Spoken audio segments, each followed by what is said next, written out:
Iran और Israel की टक्कर और बढ़ेगी या नहीं, इसका फैसला पुतिन के हाथों में नजर आ रहा है। डोनाल्ड ट्रंप तो इजराइल से बहुत ज्यादा खफा हैं, लेकिन ईरान को रूस से कई बड़े हथियार मिल सकते हैं।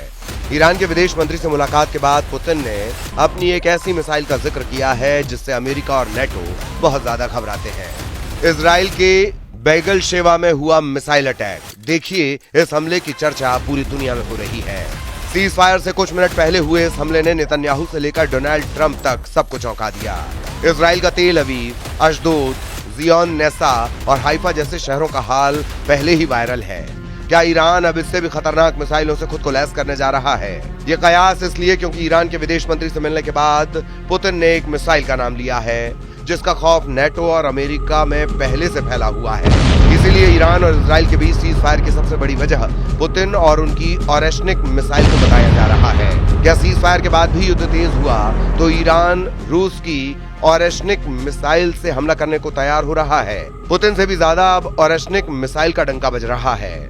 ईरान के विदेश मंत्री के साथ पुतिन की मीटिंग ने ऑरेशनिक वाला अलार्म बजा दिया है।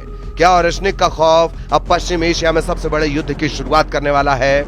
उधर राष्ट्रपति व्लादिमीर पुतिन का दावा है कि रूस की नई मध्यम दूरी की मिसाइल ऑरेशनिक का बड़े पैमाने पर उत्पादन जारी है। इस मिसाइल ने युद्ध में खुद को साबित किया है। वहीं नौसेना को नए जंगी जहाज और पनडुब्बियां मिलेंगी जिसमें बहुत ही सटीक हमला करने वाले हथियार होंगे। पुतिन ने तेल अवीव पर हुए ईरान के मिसाइल अटैक देखे हैं। पुतिन जानते हैं कि ईरान अब तक इस युद्ध में करीब 600 मिसाइल दाग चुका है। तेल अवीव, हाइफा, बैगल शेवा में हुए धमाकों को देखने के बाद आखिर पुतिन ने ऑरेशनिक मिसाइल का जिक्र क्यों किया? पुतिन का सिग्नल सवाल उठा रहा है कि क्या रूस अब ईरान को अपनी ऑरेशनिक मिसाइल देने वाला है? क्या ईरान की एरोस्पेस फोर्स अब पुतिन की ऑरेशनिक को लॉन्च करने की तैयारी कर रही है? ये मिसाइल जहां वार करती है उस जगह को 4000 डिग्री सेल्सियस में जला डालती है। ये मिसाइल परमाणु बम नहीं, लेकिन उससे कम भी नहीं। ये पुतिन की 4000 डिग्री वाली भट्टी कही जाती है। सीज फायर टूटने का मतलब है ईरान और इजराइल का युद्ध तेज होगा और फिर सबसे खतरनाक हथियार एक दूसरे पर दागे जाएंगे। ऑरेशनिक का इस्तेमाल पुतिन यूक्रेन पर कर चुके हैं और इसका वॉरहेड जहां गिरता है वहां कुछ बाकी नहीं रहता। ऑरेशनिक एक हाइपरसोनिक मिसाइल है। यह आवाज से 10 गुना रफ्तार से हमला करती है, यानी 12,000 किलोमीटर प्रति घंटे से भी ज्यादा। इसकी रेंज 5000 किलोमीटर है। पुतिन की यह मिसाइल 100% तबाही की गारंटी देती है। पुतिन ने दावा किया है कि अब ऑरेशनिक मिसाइल का उत्पादन बहुत तेजी से किया जा रहा है। ईरान को भी ये बात बताई गई है। इसीलिए जब डोनाल्ड ट्रंप इस युद्ध में सबसे आगे बढ़ चढ़कर बोल रहे हैं और सीज फायर कराने का दावा कर रहे हैं, तब ईरान और इजराइल के बीच युद्ध और तेज होता नजर आ रहा है। एक तरफ तेल अवीव, दूसरी तरफ तेहरान। दुनिया ने 2 राजधानियों को दहलते हुए देखा है।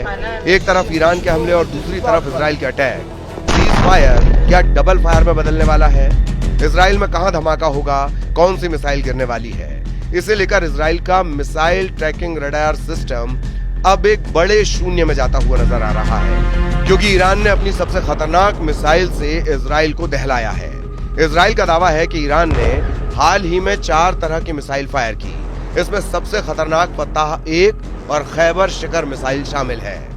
इसमें कद्र और इमाद मिसाइल भी शामिल है। फताह हाइपरसोनिक मिसाइल की रेंज 1400 किलोमीटर है। खैबर शिकन मिसाइल की रेंज 1450 किलोमीटर है।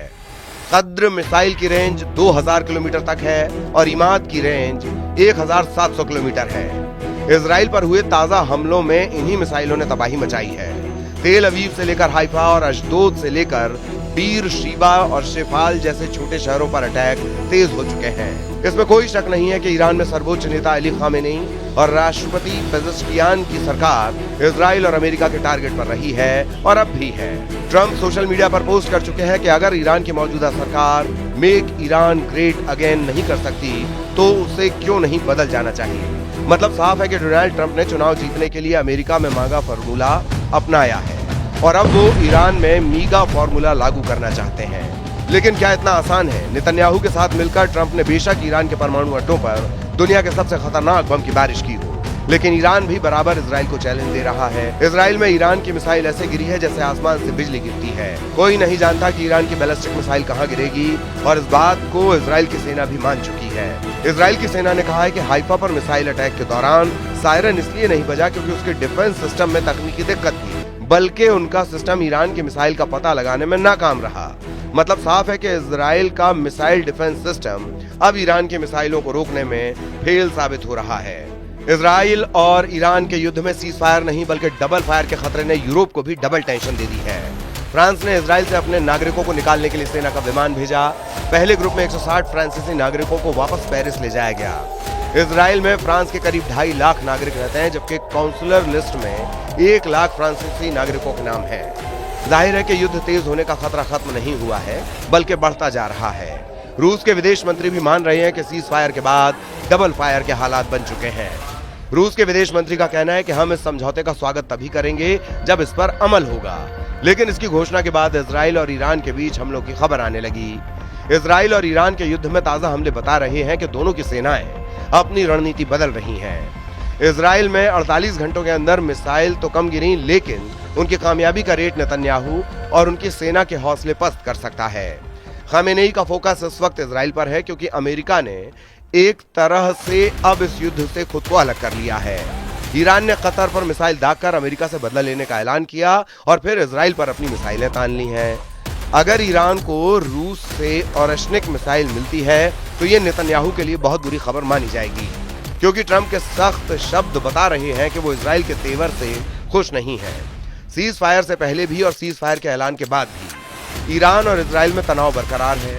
इजराइल के शहरों पर किसी भी वक्त अटैक का सायरन बजने लग सकता है। हाइफा से लेकर तेल अवीव में ऐसे सायरन साबित करते हैं कि ईरान के मिसाइल हमलों को लेकर इजराइल लगातार एक्टिव है। लोग फौरन करीब के शेल्टर में पनाह लेते हैं। अंडरग्राउंड मेट्रो स्टेशन ऐसी सबसे बड़ी जगह बन चुकी है जहां ज्यादा से ज्यादा लोग फौरन छुपने के लिए पहुंच जाते हैं।